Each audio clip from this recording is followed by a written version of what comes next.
السلام عليكم جديد مقطع جديد. اليوم جايبين لكم مقطع رعب. مقطع بيقولوا عن 5 مكالمات تم تسجيلها في ظروف غامضة. طبعا هو عبارة عن صوت مع ترجمة، مثل مو شايف في ترجمة للمقطع، فما راح نشوف اي فيديو، هو عبارة بس عن صوت، شاشة سوداء. فحطوا سماعات منيح، جهزوا حالكم، مقطع راح يكون مرعب. المقطع يا جماعة راح يكون رهيب، جهزوا حالكم، انطلقوا للمقطع، حطوا سماعات ويلا. تمام، هي روت عم تحكي انه اسمعوا، وقفت عن الكلام. في شيء عم يصير يا جماعة، في شيء عم يصير. يبحث عن شقة. شخص. هي كبيرة بالعمر يا جماعة. عم توقف عن الحديث، معناته في شيء عم يصير. انا ما راح اخذ زيادة. يا في شخص عم يهاجمها. يا جماعة والله العظيم صوتها مبين انه في شيء عم يهاجمها. تركت السماعة مفتوحة. يا اسمع هاي. تمام، هيرولد غير مسموع 241 روك، هي عنوان المدينة، كأنه شارع روكيرمون. الشمبانزي بدأ بالصراخ، أرسلوا الشرطة. تمام، خلينا نبدأ. اوكي، هيرولد أرسلوا الشرطة. الشمبانزي دقت للشرطة. العمى قرد قتل رفيقتها. يا القرد قتل. يا What is the problem? He's killing my friend. Who's killing your friend? مام هلا هي الشمبانزي عم يقتل مرته. الشمبانزي عمى قطع. There's someone on the way. What is the monkey عمى doing? Tell me what the monkey. هو قطع وشها. يا ويلي، مقطع مسرع.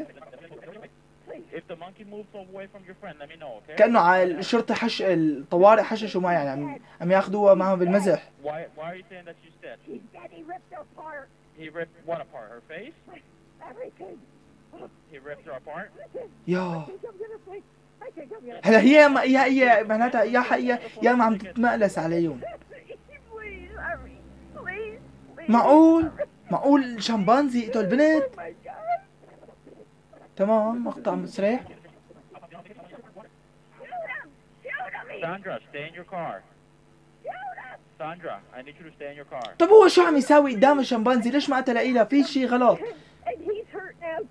حاولت طعنه. العمى الآن هي بالسيارة. يا والله موقف يا جماعة، والله موقف ما حدا بينحسد عليه. انه حتى لو كان شيء، انه انت متخبي بالسيارة وناطر انه حدا يجي ينقذك، وبرا في قاتل.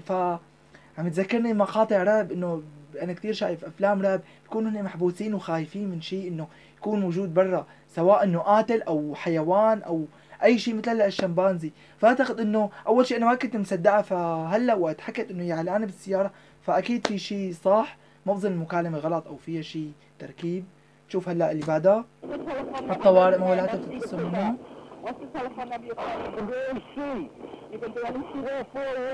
يا جماعه لحظه، بس لحظه. هلا انتم يمكن ما عم تقدروا تقراوا، فانتم وقفوا على مهلكم واقراوا الترجمه. انا لا، ما عم لحق اقرا الترجمه، بس عم بحاول اعرف مقتطفات منها. فكملوا المقطع يلا. عم يدل على العنوان. عم يدل على العنوان. تمام، في شيء صاير بالطابق الغربي في مبنى برج. تمام،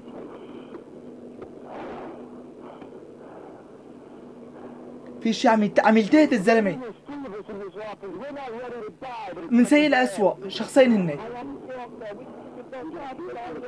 في شيء صاير معهم للشخصين. الدفاع المدني معك قسم الطوارئ.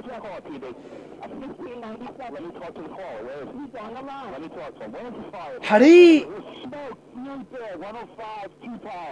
بالمبنى، في اخر فرصة. معقول العمى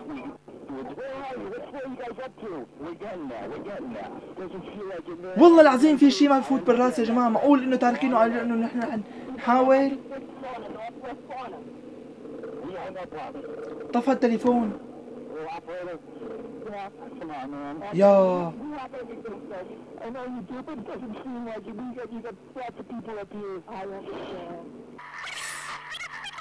فكرت شيء مرعب. ها تبلشوا يشتغلوا كأنه الزلمة صار له شيء يا جماعة. اسم العائلة مزبوط. عم يقول لهم نداء هو. عم يقول لهم اسمهم بالحرف. لحظة. كوس جروف لقد اتصلت بها وأخبرتها أني أغادر المبنى وأني بخير. ثم بوم بوم. يقصد اصطدام الطائرة الثانية بالمبنى الثاني بعد الطائرة الأولى. يا صار في ضربة كمان تانية. يا إلهي. خلينا نكمل.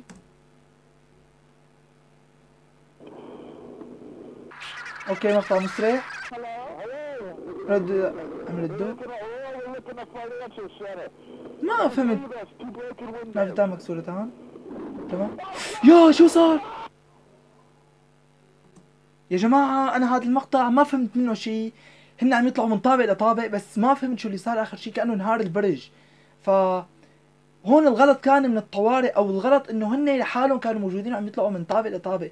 فاخر شيء هن عم يحاولوا يضلوا على قيد الحياة فوقع البرج. انا هذا اللي فهمته من المقطع صراحة. انتم اذا فهمتوا شيء ثاني بتمنى تكتبوه بالتعليقات. وخلينا نروح هلا للصوت هذا الجديد. كارين. اوكي في شخص لعند كارين عم يخبط الباب عليها. يحاول كسر الباب. يا والله المقاطع بترعب يا جماعة. كارين. الشرطة باردة دمها. الشرطة باردة دمها. ولا بيجون احساس. معقول يا جماعة؟ تخيل نفسك هيك بهيك موقف.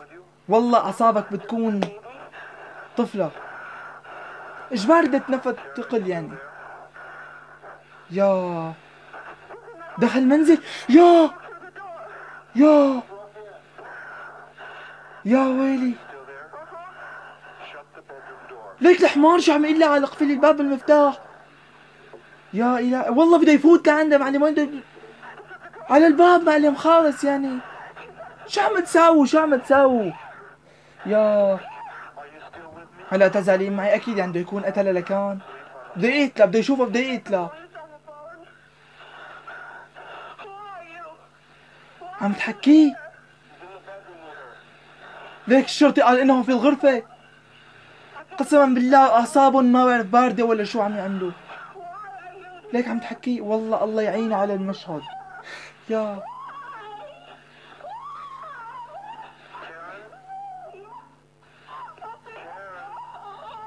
شوف صراحة عن جد يعني في برودة اعصاب كثير من الشرطة. تخيلوا انتم حطوا حالكم بهالموقف. تكون انت قاعد بالغرفة معلم وعم تدق للشرطة وفي واحد عم يفوت لعندي وانا لحالي وكذا، وخصوصا انه مرة، واخر شيء بيقول لها انه خليك على الخط وسكري الباب. هذا حكي ما بعرف. خلينا نكمل. هاي بول. انا اسف اني قتلت تلك الفتاة. 40 طعنة. اوف. كامبرلي. هذا مجنون. انا مريض ساقوم بقتل نفسي. انا ارجوكم. هذا ما بيضحك شوي. لعمة شو هذا؟ هل يمكن مكالمة جديدة؟ العمى ميتوا العالم. هذا يخرب بيته. هي اللي معلمة على ميتوا العالم. والله العظيم هذا مو طبيعي. بيضحك يعني. اخر شيء هي الشغلة. بس صراحة المقطع تبع البنت هذا اكثر شيء كان خطير يعني. تخيل انت مثلا او انت اللي عم تتابعيني تكوني قاعدة بالغرفة لحالك واهلك مو بالبيت، فجأة تقطع الكهرباء، ما يكون حدا، وما في اضاءة غير على الشموع مثلا او على ضوء صغير، ضوء الموبايل فلاش. فجأة معلم يندق الباب. هون بدك تجيك الرجفة. هون رح تجيك الرجفة. تمام. تخافي. شو بدك تساوي؟ وليه بدك تقومي تطلعي من على عين الساحرة تبع الباب، بتطلعي وإذ تلاقي عين شخص أو سكين. يا محمد شو رح يصير فيكي؟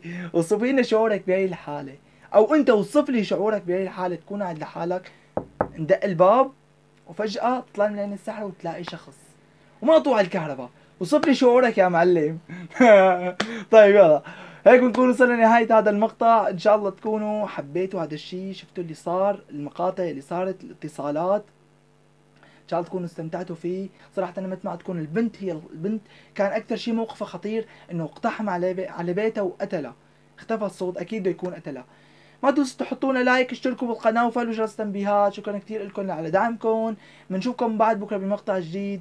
كان معكم احمد جي تي اس كالعادة، تحياتي.